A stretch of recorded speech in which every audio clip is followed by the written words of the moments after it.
Welcome to a special edition of WoWcast, where we're going to talk about a patch 11.1.7 feature, and then a broader discussion about add-ons in World of Warcraft in general. I'm Dratnos, World of Warcraft content creator. I'm Max, I'm the raid leader of Team Liquid, the WoW Guild, and a content creator as well. And I'm Ian Hasekostas, game director on WoW, and it's a pleasure to be here with you guys. Very excited to be here. So what are we doing in 11.1.7? A whole bunch of fun stuff, but one of the features that we're extra excited about is a new UI option that we're adding called Rotation Assist, which is really designed to help players who are maybe picking up a new spec or want some guidance on what abilities they should be using when, without having to turn to third-party add-ons for it. So we've seen that, there's an add-on called Hekili that is very popular with a lot of players. We're basically building in a very similar version of that into the base UI that you can opt into.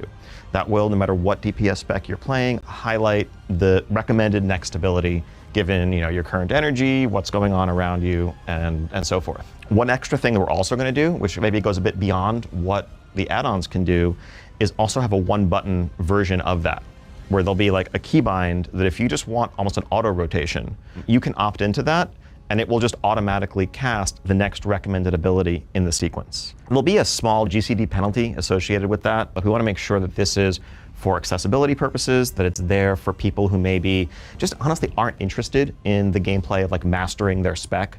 They want to explore Azeroth and experience the story, and the mechanics kind of get in the way of that sometimes. This should be for them. I could see it being really nice to just have this is a way to jump in to some content to do with your friends and have it work out nice and easily. One thing that jumps out to me is that a lot of the content I'd want to do would be like delves or keys. And in either of those cases, there's a lot of AoE. Yeah. Is this going to have are we going to detect whether we're fighting 3 targets, 5 targets, and is it going to cast my Arcane Explosion instead of my Arcane Blast, or is it just always going to be a single target? It's not just single target. Right. There is some sense of how many enemies are within your range, in front of you, etc. And so that will affect the recommendations. Again, the goal is not optimal. The goal is not like this is going to okay, everyone's always going to get perfect parses and so forth going forward. But as a baseline, this should be it should be useful the same way that many people find it. The actual rotational thing. And really, so like, is a lot that of this going to change with talents? So let's say, is it going to work off the base talent build, or let's say you select a talent that now moves a AoE button into your single target rotation? Is it going to be smart enough or planned to be smart enough to incorporate a bunch of different potential talent builds? The goal is that it's aware of your talents, and the logic is conditional based on what you do or don't have talented. As with, this is going to be something that continues to evolve. We may not have every single possible permutation accounted for in the version that we roll out with, but it should still be very useful in that form to everyone, and we'll just get refined from there. So yeah, I think, longer term, these initiatives kind of fit into part of how we're thinking about the role of add-ons in WoW. As we can probably all agree today, there is a sense that if you want to really be the best you can, if you want to play competitive content, there are certain add-ons that are required, that are simply going to improve your success over not having them, period. We would like to get away from that being the case. I think I'd love to see a WoW one day where you can still customize the aesthetic look of your UI, you can have information and quest helpers and all the other things that you might want to have to make your experience a bit more seamless. But that at the end of the day, when you're in competitive content, when you're queuing up for a rated PvP match, when you're going into a high key, when you're trying to get a first kill on a raid boss, there isn't the sense that you are, just holding yourself back if you're not using specific tools. Yeah, so that moves us into raid bosses where, I don't want to name any names, but there are people who have optimized a little bit of their own fun out of the game sometimes. I don't know where any of them might be sitting. They could be anywhere. They could be in this room with us. Hey man, I am the number one. Let's just YOLO this. Let's just do the fight. Let's make it work. And then sometimes it gets to let's try to make something that could be 95% successful, 100 or 99, right? And there's a lot of frustration with the tech involved with that. I would definitely be, I think a lot of the rating community would be pretty for that. I think a well-designed mechanic that the game giving you enough information to solve this on your own realistically, a lot of the times the community will just use one because it's like what everyone else uses, it gets you in the same place. But if that doesn't exist and the game is giving you that information, it's objectively better, right? I'm trying to wonder also about those kind of mechanics. So what bosses have existed in my head, I think in the past couple of years, there's not many, but have been defined by when we're progressing this boss, we feel like maybe we're progressing a weak aura. Something like Brood Twister or Echo of Neltharion or Jailer maybe was one of the first ones, right? And those mechanics, I feel like, could not have been done or probably would have been nerfed without weak auras or having that effectiveness of that reduced. What do you do as a fight designer now? The way we design encounters has been influenced in significant ways by the way players use add-ons. When we're thinking about the overall pacing of a fight, the tuning, we might get feedback on a fight that it feels like there isn't enough going on, when in actuality, there are 4 or 5 mechanics going on, but add-ons are largely compartmentalizing and making it so that most players don't have to think about them most of the time. And then players give us feedback that, hey, this fight felt a little bit slow, like I was just punching the boss for 3 minutes. And so then maybe we add another mechanic in the next iteration of that, or a similar encounter. We get to a higher overall complexity space where, there's just, you look at the dungeon journal and you're scrolling and scrolling and scrolling, and maybe half of it doesn't even matter because add-ons are going to handle it for you. I think that's not a great place for things to land. Some of my favorite WoW raid boss memories are bosses like Mythic Unat, Mythic Anduin. You have to spread out and then you get these marks and you have to go to the right places. And there used to be definitely a library of mechanics like that where you would get them and then you'd have to think and you'd have to have like a system and you'd have to have 20 players sort of coordinate and become one team that does a mechanic like that. And the fact now that add-ons take on much of that job of coordinating us, I think that almost all the Mythic Raiders I know would be delighted to move back to a world where we did that in our brains, right? But in Dragonflight, we saw a little bit of an attempt to make that happen, right, with the private aura system. And what ended up happening was we still had the weak aura, but now we also have a macro that we need to press, and then the weak aura will assign us the same thing. So I'm a little bit worried, how's the arms race between the weak aura devs trying to come up with a new way around the restriction that you're putting in? Is this just a further escalation in that? Hopefully not. I think our goal here is kind of disarmament and definitely not further escalation. I think we understand that if we're not going to try more little targeted things like that are going to encourage workarounds, and it just ends up with this back and forth. Because if there is a way to solve a complex mechanic, but you have to jump through a couple of more hoops to do so, you'll do that, right, and then just be more annoyed by the process. Our goal is to try to get out of that space entirely. I think there are tons of add-ons that are healthy and valuable and really important to how players play the game that do rely on that flow of information. Everything from something as simple as damage meters to honestly boss time, like ability timelines, like the DBM style, like when is this next ability going to fire that people have basically been raiding with forever. That's not the computational weak auras. That's just, hey, this ability is going to happen in 15 seconds. We want to build in our own version of that. Okay, so coming in 11.1.7, we're going to have the rotation helper, those 2 options. What of the rest of this initiative, is any of the rest of this in 11.1.7, or are we just starting the conversation now? I think there's a lot of stuff that we're working on. I think, we've seen the cooldown manager and then the rotation assist coming. I think down the line, it's some of the stuff that I touched on. I don't have specific patch dates right now, but we are looking at damage meters. We're looking at nameplate improvements. We are looking at, a raid encounter information presentation that shows you timeline of boss abilities coming up. Things in that general space. There's always some fear when this discussion starts up of, is the answer going to be to simplify everything?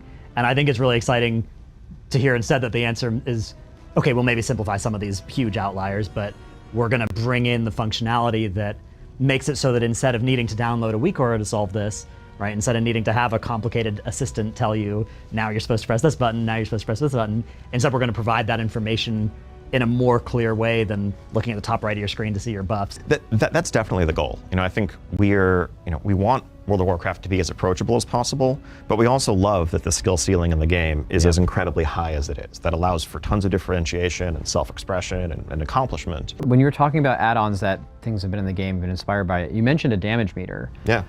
So I'm really interested in just what your view is, philosophy-wise, about damage meters in games like this.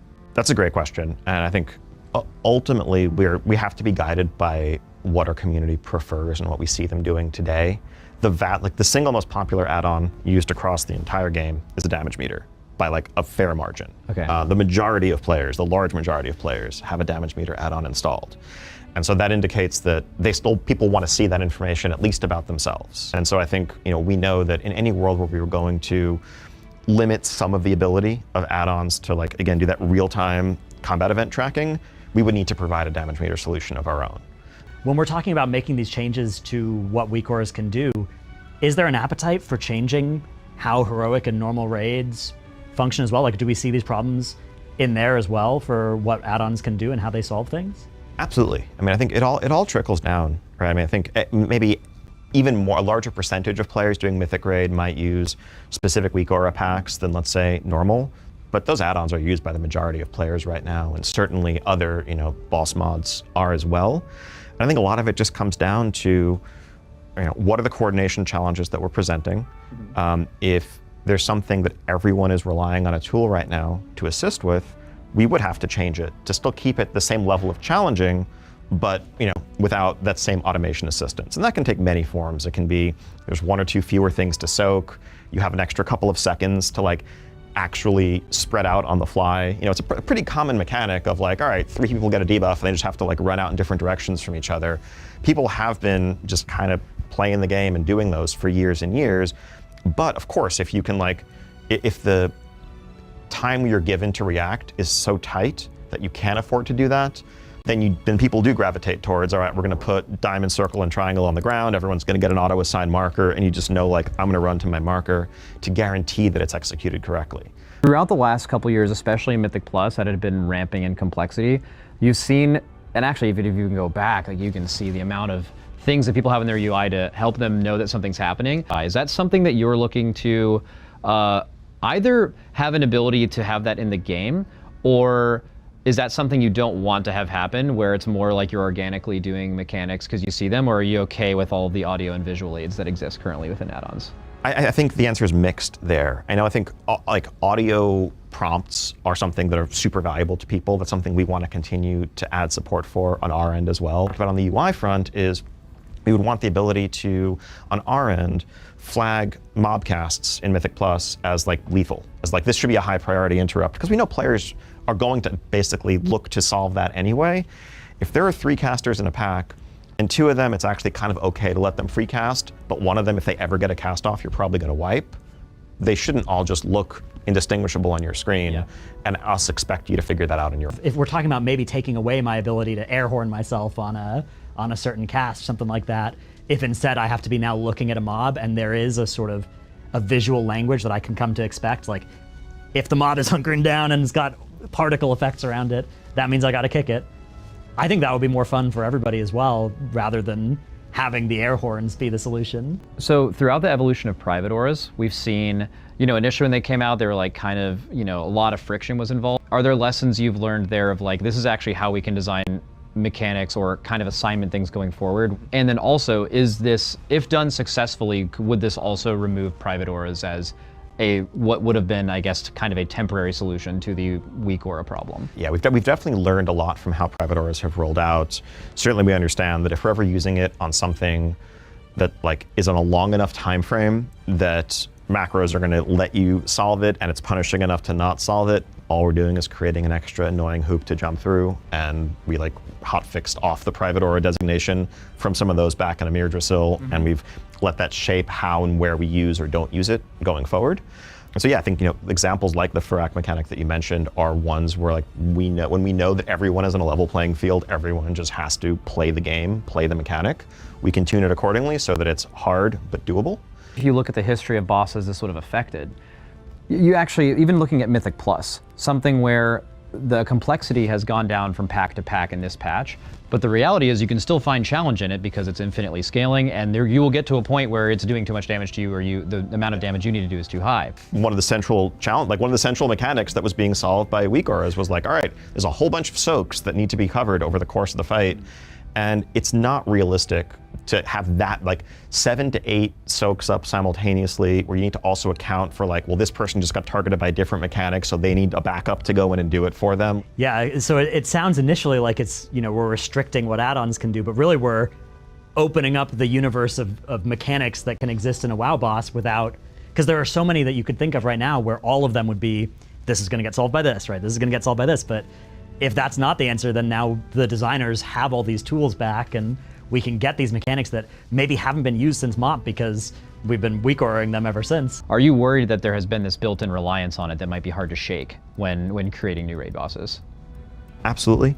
And I think that some of that gets back to us knowing that we need to really ease into this, that any world where we just kind of rip the Band-Aid off and say, all right, have fun, honestly, we're in a new world, as opposed to building up more built-in functionality, starting to have clearer visuals, simplify some mechanics, and then building counters and to have classes designed around a world where we know that this isn't possible. As long as people are set up for success, I think we'll be fine. Something that really encourages me is the ping system. That seems like such a perfect way to give us an option to identify where we're going, right? You can just ping where you're going, and then you don't have to try and communicate with words. Hey, I'm going to move over to the left 20 yards, right? I just ping where I'm going. And yeah, I think and the ping system is something we've also talked about looking to improve and to kind of broaden the sorts of things you can do with it to give people more tools to solve these problems in a coordinated way, but using their own skill and expression instead of another tool. When I think of World of Warcraft, I'm always thinking back to when I first started playing the game, and there was this really exciting moment where I looked at it and I'm like, oh my God, I can make this game look however I want, right? To me, that's always been a strength, not a weakness of WoW. So I think there's a lot of people that disagree with me on that, but then there's also people that they hear about Blizzard thinking about restricting add-ons and they're worried about losing that. Is there any intention to go after any of that kind of customization? Not whatsoever. And in fact, we're doing everything we can and we would do everything we can down the line to minimize any collateral damage to them. But the goal is anything that's cosmetic should be completely fair game. All informational stuff that's out of combat, like again, you have RP add-ons, help things that are tracking, helping with professions, tracking gathering nodes, helping you with quests, like you name it, a bunch of accessibility add-ons, all of those, like there's nothing harmful whatsoever about any of them. The only thing is at the very end of the day, once we feel like we've done enough on our end to improve baseline functionality, what we'd be looking at is the ability to parse real-time combat events in a way that drives, problem solving on the fly.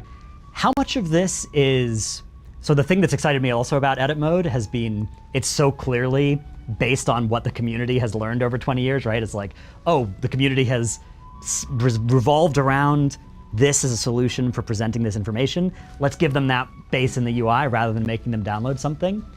How much of this initiative is still going to be based on what the community says, how the community reacts, versus which of these things are already kind of locked in decisions? I'd say basically nothing here is locked in. Okay.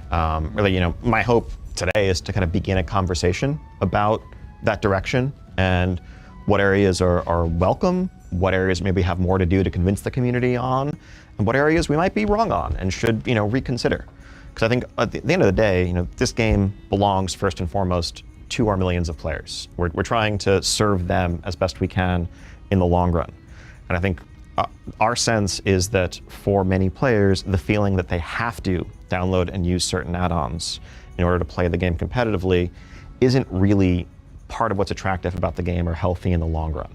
And so if we can pull things back to a place where add-ons are available for those who want to use them, but people aren't feeling pressured by their groups, by just the natural demands of competition and not wanting to lose out to someone who's using more advantages, then that's going to be the healthier route in the long run. Rotation Assist is coming in 11.1.7, which is going to be hitting the PTR in the very near future. Can't wait to hear people's feedback as they're able to hop on and check it out. We'll be listening closely so we can make it the best it can be for everybody. It's also been amazing to just get a chance to talk through kind of the history of add-ons in WoW, where they are today, and where they might be going in the future. Thank you guys for coming out. It's really been a pleasure. Yeah, thanks so much for having us here. Really looking forward to see what the community has to say about how much they want more of these casts, maybe monthly, maybe bi-weekly, weekly, whatever you guys think, put it in the comments. Daily. Daily. Yeah. You said it. It's not me. Thank you so much, Liz. This has been really, really awesome.